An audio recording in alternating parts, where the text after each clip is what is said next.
महाराष्ट्र राज्यातील मराठी शाळांची परिस्थिती ही अत्यंत दयनीय झाली.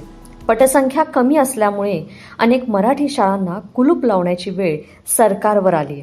मात्र त्याचबरोबर मराठी शाळांचा टक्का वाढवण्यासाठी नेमकं काय करणं अपेक्षित आहे याचं जिवंत उदाहरण म्हणजे साताऱ्यातील जिल्हा परिषदेची शाळा.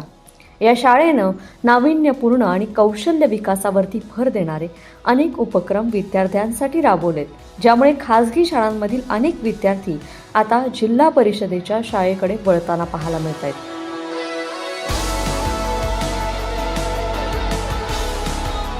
सातारा जिल्ह्यातील माण तालुक्यात दिवड येथील जिल्हा परिषदेच्या शाळेनं आजवर अनेक कौशल्यपूर्ण उपक्रम राबवले.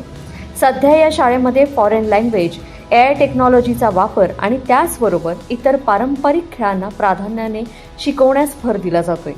खासगी शाळांमध्ये देखील फॉरेन लँग्वेज शिकवतात, मात्र जिल्हा परिषदेच्या शाळेमध्ये फॉरेन लँग्वेज शिकवणे म्हणजे सर्वांसाठी हा आश्चर्याचा धक्का आहे.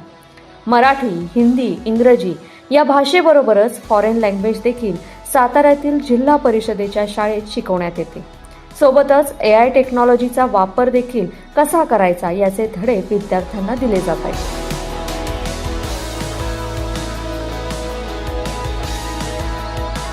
लहानशा खेडेगावातील दिवडमधील ही जिल्हा परिषदेची शाळा, जिनं आजवर अनेक उपक्रम राबवत विद्यार्थ्यांमधील विविध कलागुणांना वाव दिलाय.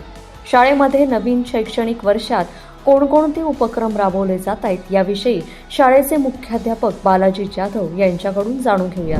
नमस्कार, मी बालाजी जाधव, मुख्याध्यापक जिल्हा परिषद प्राथमिक शाळा दिवड, तालुका माण, जिल्हा सातारा. दिवडची जिल्हा परिषद शाळा सध्या अफलातून सर्वांच्या चर्चेत आहे. याचं कारण नुकत्याच नवीन शैक्षणिक वर्षात साधारण 40 विद्यार्थी खाजगी शाळेतून आमच्या मराठी माध्यमाच्या शाळेत प्रवेश घेतलेला आहे. याचं कारण फक्त दिवडच्या शाळेत पुस्तकी शिक्षण उत्तम मिळते हे नसून आमच्या शाळेत पुस्तकी शिक्षणासोबत उत्तम कौशल्य शिकवली जातात, उत्तम तंत्रज्ञानाची धडे दिले जातात. मुलांसाठी CSR फंडमधून एक उत्तम AI लॅब बनवला आहे. त्याच्यासोबत इयत्ता 2रीच्या मुलांना आम्ही जापनीज लँग्वेज शिकवतो, इयत्ता 3रीचे विद्यार्थी जर्मन भाषा शिकत आहेत आणि इयत्ता 4थीच्या मुलांना फ्रेंच भाषेचे धडे देण्यास आम्ही सुरुवात केली आहे. अशा 3 फॉरेन लँग्वेज शिकवणारी ही मराठी माध्यमाची शाळा आहे. याच्यासोबत मुलांना शारीरिक समृद्धता यावी याच्यासाठी उत्तम लाठीकाठीचे धडे या शाळेतील विद्यार्थ्यांना शिकायला मिळत आहेत. सोबतच शाळेत जमा झालेला कचरा, कागद हे सगळे एकत्रित करून त्यापासून मुलं रिसायकलिंग करायला शिकलेत आणि स्वतःचे सुंदर मॉडेल या माध्यमातून ते बनवत आहेत. मुलांना उत्तम भरतकामाचं शिक्षण दिलं जाते, ज्यातून ते भविष्यात चांगले डिझायनर होतील. मुलं सध्या वारली पेंटिंग इतक्या सुंदर करत आहेत की भविष्यात त्यांना स्वतःचं आर्टिस्ट म्हणून करिअर करण्यासाठी उत्तम लाभ मिळतो. आमच्या शाळेचे विद्यार्थी पेपरलेस, 0 पेपर असणारी एक पेपरलेस उत्तम बँक चालवत आहेत. 2 विद्यार्थी त्याचा कारभार चालवत आहेत आणि मुलांना प्राथमिक शिक्षणात आर्थिक साक्षरतेचे धडे देण्याचं कामकाज सुरू आहे. उत्तम गणितीय कौशल्य यावे यासाठी सुडोकोसारखा उत्तम उपक्रम राबवला जातो.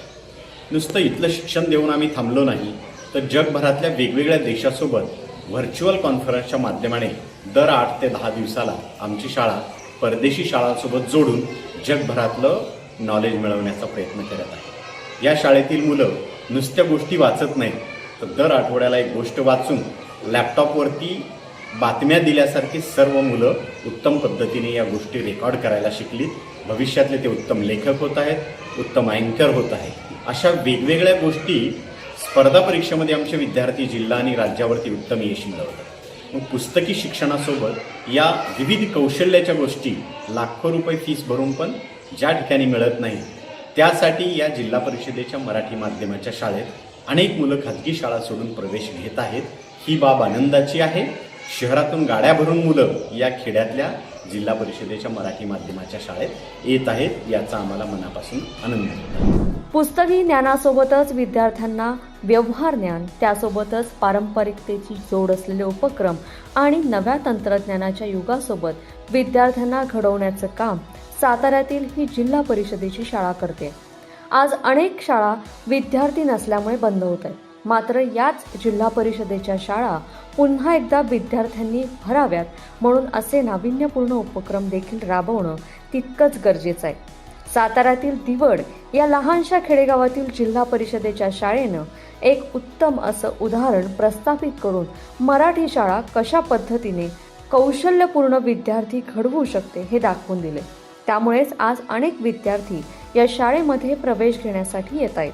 लोकमत.com साठी साताऱ्याहून मी दुर्वा दळवी.